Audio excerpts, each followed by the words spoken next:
Srinath Reddy Mittapalli YouTube ఛానల్కి స్వాగతం. అందరికీ నమస్కారం.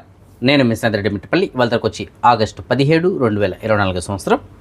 ఇవాళ ముఖ్యాంశాలకు వచ్చినట్లయితే కువైట్లో ప్రస్తుతానికి బయోమెట్రిక్స్ నమోదు ప్రక్రియ అయితే కనుక కొనసాగుతుంది కదా. దీనికి ఆఖరి గడువు కూడా ప్రకటించారు. కువైట్కి సంబంధించిన పౌరులకి సెప్టెంబర్ 30వ తారీఖు, అలాగే ప్రవాసులకి అయితే డిసెంబర్ 30వ తారీఖు. అయితే మ్యాక్సిమం కువైట్కి సంబంధించిన పౌరులకు సంబంధించినటువంటి బయోమెట్రిక్స్ ప్రక్రియ అయితే కనుక పూర్తి కావచ్చుంది. అయితే ప్రవాసీలు మాత్రం ఇంకా చాలామంది మిగిలిన్నారు. అయితే ఆ ప్రవాసీలు కూడా డిసెంబర్ టైం ఉంది కాబట్టి చేసుకోండి అని చెప్పేసి తెలియజేస్తున్నారు. అయితే ప్రస్తుతానికి కువైట్లో కొన్ని ప్రత్యేకమైనటువంటి అవసరాలు కలిగిన వారికి మాత్రం ఇంటి దగ్గరికి అంటే మొబైల్ బయోమెట్రిక్ సేవని కనుక ప్రారంభించారు కువైట్కి సంబంధించినటువంటి గవర్నమెంట్. సో అది రేపటి నుంచి అందుబాటులోకి తీసుకొస్తున్నారు. సో ఈ మొబైల్ బయోమెట్రిక్ సేవ అనేసి అంటే ఎలాగంటే, ఇప్పుడు ఎవరైతే ప్రత్యేకమైన అవసరాలు కలిగిన వాళ్ళు, అంటే ఫర్ ఎగ్జాంపుల్ ఏదైనా ఒక జబ్బుతోటి బాధపడుతున్నారు, మంచానికే పరిమితమై ఉంటారు, లేదంటే బాగా ఏజ్డ్ పర్సన్స్ ఉంటారు, బయటికి రాలేరు. సో ఈ విధంగా కొన్ని ప్రత్యేకమైన పరిస్థితుల్లో వాళ్ళు బయట రాలేనప్పుడు ఇంట్లోనే ఉంటారు కాబట్టి అలాంటి వారి కోసం ఈ మొబైల్ బయోమెట్రిక్ సేవ అనేది ప్రారంభించారు. సో వీళ్ళు ఒక వాట్సాప్ నెంబర్ అయితే ఇచ్చారు. ఆ వాట్సాప్ నెంబర్కి వీళ్ళు ఎందుకు రాలేకపోతున్నారు, ఏమిటి, దానికి సంబంధించిన రీజన్స్ ఏమిటి అనేటువంటిది పూర్తిగా డాక్యుమెంట్స్ అనేవి వాట్సాప్ ద్వారా పంపించాల్సి ఉంటుంది. పంపించిన తర్వాత అధికారులు ఏం చేస్తారు, డైరెక్ట్గా ఆ మొబైల్ బయోమెట్రిక్స్ సంబంధించినటువంటి ఆ డివైస్ని తీసుకొని ఇంటికి వచ్చి ఇంటి దగ్గర వాళ్ళకి సంబంధించిన బయోమెట్రిక్స్ ఏదైనా నమోదు చేయడం జరుగుతుంది.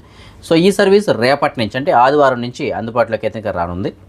అయితే మన సబ్స్క్రైబర్స్ చాలామంది ఒక డౌట్ అయితే అడుగుతున్నారు, అన్న బయోమెట్రిక్స్ మేము నమోదు చేసుకోవాలని ట్రై చేస్తుంటే ఎప్పుడు ట్రై చేసినా సరే ఫుల్ అని చెప్పేసి చూపిస్తూ ఉంది, అన్ని స్లాట్స్ కూడా ఫుల్ అయిపోయినాయి, మరి ఎలా చేసుకోవాలి మేము అని చెప్పేసి. సో దీనికి ఏంటంటే నిదానంగా దొరుకుతాయండి, ఎందుకంటే మొన్నటి వరకు చాలా కష్టంగా దొరికేటివి, కానీ ఇప్పుడు ట్రై చేస్తుంటే అప్పుడప్పుడు దొరుకుతున్నాయి. రానున్న రోజుల్లో బాగా ఫ్రీగా అయితే దొరుకుతాయి. ఎందుకంటే ఈ మొత్తం అంతా చేసుకుంటూ వచ్చే కింద ఇంకా ఖాళీ అయిపోతారు కాబట్టి. ఎందుకంటే ఇంకా 25% మాత్రమే మిగిలినారు ప్రవాసీలు, 75% మంది ఆల్రెడీ కంప్లీట్ అయిపోయాయి బయోమెట్రిక్స్. సో ఇంక 25% మాత్రమే మిగిలినారు కాబట్టి రానున్న రోజుల్లో ఈజీగా మీకు బయోమెట్రిక్స్ ఏదైనా దొరుకుతాయి. లేదంటే నాకు ఇప్పుడే కావాలి అర్జెంట్ అనుకుంటే కనుక మీకు ఎవరికైనా ఓపుకుంటే రాత్రి 12 గంటలకు ట్రై చేయండి. నైట్ 12-12:30 మధ్యలో కనుక మీరు ట్రై చేసినట్లయితే మ్యాక్సిమం మీకు బయోమెట్రిక్స్ సంబంధించిన అపాయింట్మెంట్ అయితే దొరకడానికి అవకాశం ఉంది. సో అది నేను కన్ఫామ్ అని చెప్పలేను, దొరకడానికి అవకాశం అయితే ఉంది. ఎందుకంటే నేను కూడా అదే విధంగా ట్రై చేస్తాను, నాకైతే అపాయింట్మెంట్ దొరికింది. అయితే బయోమెట్రిక్స్ నమోదు చేసుకోవడానికి ఎలాగా ఏమిటి దాని గురించి ఆల్రెడీ నేను వీడియోలు అయితే చేసి పెట్టినాను. ఇదే వీడియోకి డిస్క్రిప్షన్లో కూడా మీకు లింక్ అయితే ఇచ్చున్నాను. సో అది మెటా పోర్టల్ వెబ్సైట్ ద్వారా చేసుకోవచ్చు, లేదంటే సాహిల్ అప్లికేషన్ ద్వారా చేసుకోవచ్చు. ఆ రెండింటి ద్వారా ఎలా చేసుకోవచ్చు అనే దాని గురించి వీడియోలు అయితే చేసి పెట్టినాను, అవి చూడండి, సేమ్ అదేవిధంగా ఫాలో అవ్వండి. అయితే ఈ 12 గంటలకు నేను ట్రై చేస్తున్నప్పుడు మెటా పోర్టల్ వెబ్సైటే పూర్తిగా ఓపెన్ అవ్వట్లేదు, ఎందుకంటే సర్వర్ చాలా బిజీ అయిపోతుంది, ఎక్కువ మంది ట్రై చేస్తున్నారు కాబట్టి అది ఓపెన్ అవ్వట్లేదు. అయితే సాహిల్ అప్లికేషన్ నుంచి మాత్రం చాలా ఈజీగా ఓపెన్ అవుతూ ఉంది. సో ఆ సాహిల్ అప్లికేషన్ మీలో ఎవరికైనా సరే యూజ్ చేయడం వచ్చినట్టయితే, మీ దగ్గర అప్లికేషన్ ఉన్నట్లయితే మీరు ఆ విధంగా చేసుకోవచ్చు. సో ఎలా చేసుకోవాలంటే అనేది నేను ఆల్రెడీ వీడియోకి డిస్క్రిప్షన్లో లింక్ అయితే ఇచ్చినాను, ఆ విధంగా మీరు ట్రై చేసుకోవచ్చు. కువైట్లో ప్రస్తుతానికి ఎండల తీవ్రత ఏ విధంగా ఉందో మీకు అందరికీ తెలుసు కదా. సో ఈ ఎండల తీవ్రత కారణంగా లోడ్ అనేటువంటిది ఎక్కువ అయిపోతుంది, దానివల్ల విద్యుత్ కొద్దిగా అంతరాయం అయితే ఏర్పడుతుంది. అయితే రెసిడెన్షియల్ ప్రాంతాల్లో అలాగే కమర్షియల్ షాపులు ఉంటాయి కదా, ఇలాంటి చోట కనుక ఈ ఇబ్బంది కనుక ఏర్పడిందంటే చాలా కష్టం. కాబట్టి దీన్ని దృష్టిలో పెట్టుకొని గవర్నమెంట్ వాళ్ళు ప్రస్తుతానికి అంటే minister of electricity and water, విద్యుత్ మరియు నీటి మంత్రిత్వ శాఖ వాళ్ళు ఏం చేస్తున్నారంటే నివాసేతర ప్రాంతాల్లో విద్యుత్ కోతలు విధించినట్లయితే బాగుండు అని చెప్పేసి ఆలోచించి దాన్ని అమలు చేయబోతున్నారు. సో దానికి సంబంధించిన షెడ్యూల్ కూడా వీళ్ళు ఖరారు చేశారు. సో అవి ఏ ఏరియాలో ఉండొచ్చు అనేసి అంటే అబ్దల్లీ, వాఫ్రా, అల్రాయ్, సులేబియా, అమ్గారా, సుబాన్ మరియు ఇంకా మరికొన్ని నివాసేతర ప్రాంతాలు, ఇలాంటి ప్రాంతాల్లో విద్యుత్కి అంతరాయం అయితే కలగనుంది. అంటే అక్కడ పవర్ అనేటువంటిది కట్ చేస్తారు, దాని కారణంగా లోడ్ అనేటువంటిది కొద్దిగా తగ్గుతుంది. దానివలన నివాస ప్రాంతాలు ఏవైతే ఉంటాయో, అంటే జనాలు నివసించేటువంటి ప్రాంతాలు ఏవైతే ఉంటాయో, అలాగే ఈ కమర్షియల్ షాప్స్ ఏవైతే ఉంటాయో, ఇలాంటి వాటికి విద్యుత్ అయితే అంతరాయం లేకుండా అందించడానికి అయితే అవకాశం ఉంటుంది. ఎందుకంటే ఈ నివాసేతర ప్రాంతాల్లో విద్యుత్కి అంతరాయం కలిగిన పెద్దగా ప్రాబ్లం అయితే ఉండదు, కానీ నివాస ప్రాంతాల్లో కనుక అంతరాయం ఏర్పడినైతే ఇబ్బంది కదా. సో దాన్ని దృష్టిలో పెట్టుకొని ఈ నిర్ణయం అయితే తీసుకున్నారు. సో ఈ షెడ్యూల్ ప్రకారం ఈ ఏరియాల్లో కొంత సమయం విద్యుత్కి ఏదైనా అంతరాయం ఏర్పడనుంది. కువైట్లో వెహికల్ లైసెన్స్లు మరియు వీసాల విషయంలో మోసాలకు పాల్పడుతున్నటువంటి 6 సభ్యులతో కూడినటువంటి ఒక ముఠాని అదుపులో తీస్తున్నారు. ఇందులో సిరియా మరియు ఈజిప్ట్, ఏషియన్ దేశాలకు సంబంధించినటువంటి ప్రవాసులు ఉన్నారు. సో వీళ్ళు ముఖ్యంగా ఏం చేస్తారంటే ఈ వెహికల్ లైసెన్స్లు అటువంటిది అధికారులతో కుమ్మక్కై వారికి వీళ్ళు కొంత లంచం ఇవ్వడం, ఇలాంటి ఏదో పని చేయడం. సో దాని కారణంగా వాళ్ళ దగ్గర నుంచి పని అనేది ఈజీగా చేయించుకోవడం. మన జనరల్గా వెహికల్ లైసెన్స్ రావాలంటే ఏం చేయాలి, మన వెహికల్ని తీసుకెళ్ళి అక్కడ వాళ్ళకి చూపించాల్సి ఉంటుంది. చూపించి ఆ వెహికల్ ఫిట్నెస్ ఏమిటి అన్ని చూసిన తర్వాత వాళ్ళు లైసెన్స్ అనేది ఇస్తారు వెహికల్కి. సో వీళ్ళు ఏం చేస్తారంటే అలా కాకుండా ఈ అధికారులతో కుమ్మక్కై డైరెక్ట్గా వాటికి సంబంధించిన లైసెన్స్ అయితే కనుక ప్రాసెస్ చేయించడం జరుగుతుంది. అలాగే వీసాల విషయంలో కూడా ఇదే తంతు, అధికారులతో కుమ్మకి వీసాల విషయంలో కూడా మోసాలకు పాల్పడడం జరుగుతుంది. సో ఇవన్నీ కూడా బయటపడడంతో ప్రస్తుతానికి భద్రతా అధికారులు 6 సభ్యుల్ని అదుపులో తీసుకున్నారు. వారిపైన విచారణ అయితే ఇంకా కొనసాగుతుంది. కువైట్లో నకిలీ నోట్లు చలామణి చేయడానికి ప్రయత్నం చేసినటువంటి ఒక ప్రవాసీని భద్రతా అధికారులు అదుపులో తీసుకున్నారు. వివరాలకు మనం వచ్చినట్లయితే ఫర్వానియా ప్రాంతంలో ఒక వ్యక్తి డాలర్స్ని మార్చుకోవడం కోసం చెప్పేసి ఎక్స్చేంజ్ సెంటర్కి వెళ్ళారు. అయితే అక్కడ భద్రతా అధికారులు అతను అదుపులో తీసుకున్నారు. ఎందుకంటే అతను ఇచ్చినటువంటిది నకిలీ నోట్లు. దాంతో అతను విచారించడం కోసం చెప్పేసి ఇంటికి తీసుకెళ్లారు. ఇంటికి వెళ్ళి చూడంగా అక్కడ సుమారుగా $21,000 వీళ్ళకి లభించాయి. దాంతోపాటు ఈ డాలర్ని ముద్రించడానికి ఉపయోగించేటువంటి మిగతా సామాగ్రి ఇవన్నీ కూడా స్వాధీనం చేసుకున్నారు. సో ప్రస్తుతానికి అతనిపైన చట్టపరమైన చర్యలు తీసుకోవడం కోసం సంబంధిత విభాగాలకు అయితే రెఫర్ చేశారు. సో ఏదైనప్పటికీ అతనే సొంతంగా నకిలీ కరెన్సీ నోట్లు, అవి కూడా డాలర్స్, దినార్లు అయితే ఎవరెవరు కనిపెట్టేస్తారు, డాలర్స్ అయితే తొందరగా కనుక్కోలేదు కదా. సో అతను ఆ విధంగా ప్లాన్ చేసాడేమో బహుశా. నకిలీ డాలర్స్ని ముద్రించి వాటిని మార్చుకోవడానికి మార్కెట్కి వచ్చి దొరికిపోయాడు.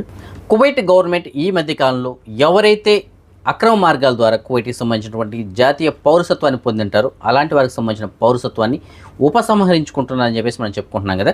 సో అందులో భాగంగానే కువైట్కి సంబంధించినటువంటి బ్యాంకులు ఏం చేస్తున్నారంటే, ఎవరికైతే ఈ విధంగా వారి యొక్క జాతీయతని ఉపసంహరించుకొని ఉంటారో, అంటే వారి పౌరసత్వాన్ని క్యాన్సిల్ చేసి ఉంటుందా గవర్నమెంట్, వారికి సంబంధించినటువంటి బ్యాంకులకు సంబంధించిన లావాదేవీలన్నీ కూడా స్తంభింపజేస్తున్నట్లు బ్యాంకులు తెలియజేశాయి. అంటే ఎందుకంటే వారికి సంబంధించిన పౌరసత్వం క్యాన్సిల్ అయింది కాబట్టి వారికి సంబంధించిన బ్యాంకుకి సంబంధించిన లావాదేవీలు ఏవి కానీ జరగవు అని చెప్పేసి తెలియజేస్తారు. కాకపోతే మొదటగా వారికి కొంత సమయం అయితే ఇవ్వడం జరుగుతుంది. ఆ సమయంలోపు వారికి సంబంధించిన డబ్బులు మొత్తం విత్డ్రా చేసుకోవడం కానీ, లేదంటే వారి యొక్క నివాసాన్ని పునరుద్ధరించుకోవడం కానీ, లేదంటే వారికి ఉన్న సమస్య ఏదైతుందో దాన్ని క్లియర్ చేసుకున్న తర్వాత మాత్రమే దీన్ని వీళ్ళు ట్రాన్సాక్షన్ చేసుకోవడానికి అవకాశం ఉంటుంది. లేదంటే మాత్రం పూర్తిగా బ్లాక్ చేసి పెట్టడం జరుగుతుంది బ్యాంకులు అని చెప్పేసి తెలియజేశారు. ఏపీజే అబ్దుల్ కలాం గారు వీడియో చూస్తున్న మీరు, అలాగే భారతదేశానికి సంబంధించిన ప్రజలు ఎవరు కానీ ఈ పేరు తెలియని వాళ్ళంటూ ఉండరని చెప్పేసి నేను అయితే అనుకుంటున్నాను. అయితే ఇప్పుడు ఆయన గురించి నేను ఎందుకు తెలియజెప్తున్నానంటే, 2023లో ఆయన పేరిట మనం సలాం అబ్దుల్ కలాం అని చెప్పేసి ఒక ఈవెంట్ నిర్వహించడం జరిగింది. అది ఎంతో సక్సెస్ఫుల్గా జరిగింది ఆ ఈవెంట్ అయితే కనుక. సో ఆయన మనం స్మరించుకోవడం జరిగింది.